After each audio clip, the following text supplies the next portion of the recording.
Welcome back po sa ating tutorial dito sa kay Bolo app. So ngayon ay i-try po nating i-withdraw yung na-earn ko po, kasi dito po is need mo ng 100,000 para diamonds para maka-withdraw. So ngayon magla-live withdrawal po tayo. So ayan, 105,000 yung ano ko. So dito tayo sa bank. So try natin kung ilang days or maaga ba siyang papasok. So Philippines, select natin is GCash.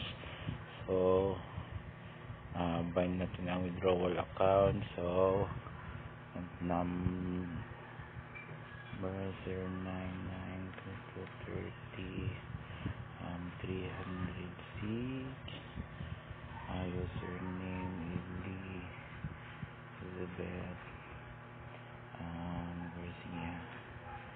Garcia.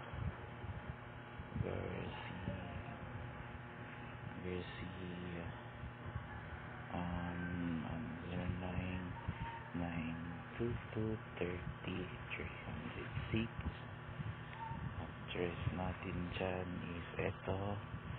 Submit. So ayan, na-band na natin. So ilagay natin dito is maximum. So ayan po yung maximum. So $10. So withdraw 99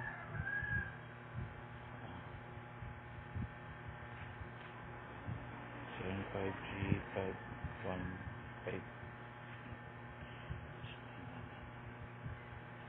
confirm. So ayan, so nandito na siya sa ating naka-process na siya. So antayin na lang natin. So ganun lang mag-withdraw. Thanks for watching. So ayan guys, welcome back to my channel. So ngayon papakita ko po sa inyo na legit po ang app na Bolo, kasi as you can see, ayan na po yung ano ko, dumating po siya within 24 hours. So yung pag-withdraw mo sa Bolo is aabot siya ng 24 hours. So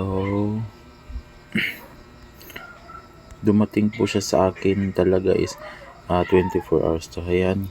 So eto, yan po yung na-receive natin sa Bolo app. So ayun, so sa inyo, so gusto mong sumali, mag-PM na po kayo kasi legit po siya.